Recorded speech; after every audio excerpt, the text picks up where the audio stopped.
ఫిరాయింపు ఎమ్మెల్యేల కేసులో Telangana assembly speaker గడ్డం ప్రసాద్ కు సుప్రీంకోర్టు నోటీసులు జారీ చేసింది.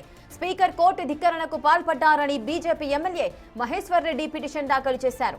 ఇదే కేసులో కేటీఆర్ దాఖలు చేసిన ప్రధాన పిటిషన్తో మహేశ్వర్ రెడ్డి పిటిషన్ను జత చేయాలని సుప్రీంకోర్టు ఆదేశించింది.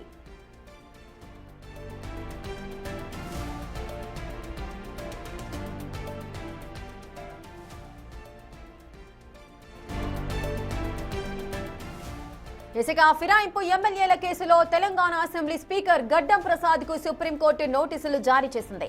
స్పీకర్ కోర్టు ధిక్కరణకు పాల్పడ్డారంటూ BJP MLA Maheshwar Reddy petition కూడా దాఖలు చేశారు.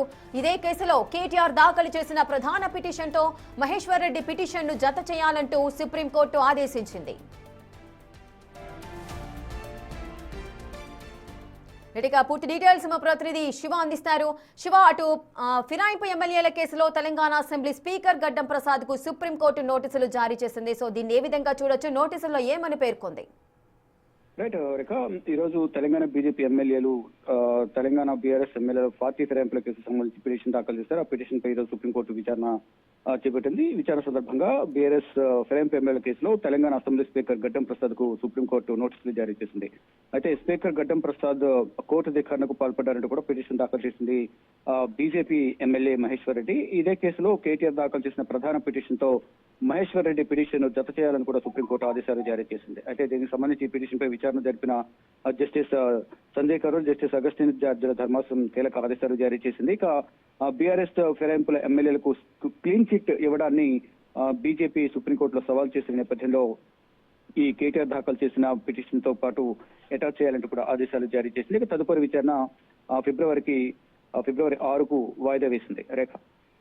ఎస్ శివ, ఇటు పార్టీ ఫిరాయింపుల ఎమ్మెల్యేలు ఎవరైతున్నారో వారిపైన నిర్ణయం తీసుకోవాలంటూ ఏదైతే సుప్రీంకోర్టు ఆదేశాలు జారీ చేసిందో ఎందుకు ఈ జాప్యం చేస్తున్నారు స్పీకర్? మరి దీనికి సంబంధించిన ప్రధాన కారణాలు ఏమైనా ఉన్నాయా?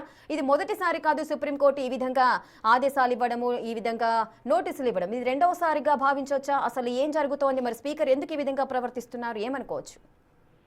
దీనిపై ఇప్పటికే ప్రధానంగా నిర్ణయాలు తీసుకున్నారు. దీనిపై 7 ఎమ్మెల్యేలకు సంబంధించి ఒక నిర్ణయం తీసుకున్నారు. మిగిలిన 3 ఎమ్మెల్యేలకు సంబంధించి కూడా నిర్ణయం తీసుకోవాలి త్వరితగతినంటూ కూడా సుప్రీం ధర్మాసనం గత విచారణ సందర్భంగా, అంటే గతంలోనే బీఆర్ఎస్ ఎమ్మెల్యేలు పాడి కౌశిక్ రెడ్డి, కేటీఆర్ పిటిషన్ దాఖలు చేసిన నేపథ్యం దానికి సంబంధించి గత వారం విచారణ జరిపింది. దానికి సంబంధించి మళ్ళా 4 వారాల గడువు కోరిన నేపథ్యంలో ఈ పనిలో పురోగతిని చూసి తీసుకున్న నిర్ణయాలను బట్టి 4 వారాలు ఇవ్వాలా ఏంటి అనేది కూడా చూస్తాము. కానీ 2 వారాల్లోపు అఫిడవిట్ దాఖలు చేయాలని కూడా సుప్రీం ధర్మాసనం గడ్డం ప్రసాద్ తరపున వాదన వినిపించిన న్యాయవాదిగా సూచించారు. దానిలో భాగంగా 2 వారాల్లోగా ఈ మిగిలిన 3 ఎమ్మెల్యేలకు సంబంధించిన నిర్ణయం పైన పురోగతి కనిపిస్తే 4 వారాల సమయం ఇస్తామంటూ కూడా గత విచారణ సందర్భంగా సూచించింది.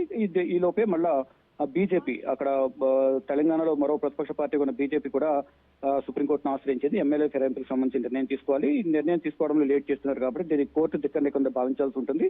ఆ కోర్టు ధిక్కరణ కింద స్పీకర్ కు నోటీసులు జారీ చేయాలంటూ కూడా ఇటు బీజేపీ కోరిన నేపథ్యంలోనే ఇటు స్పీకర్ కు నోటీసులు జారీ చేశారు. కేటీఆర్ దాఖలు చేసిన పిటిషన్ తో పాటు కలిపి ఈ రెండింటిని విచారించాలంటూ కూడా సుప్రీం ధర్మాసనం ఆదేశాలు జారీ చేసింది. ఇక బీజేపీ దాఖలు చేసిన పిటిషన్ పై తదుపరి విచారణ ఫిబ్రవరి 6కు వాయిదా వేసింది. Rekha. Right, thank you Shiva, thanks for the details.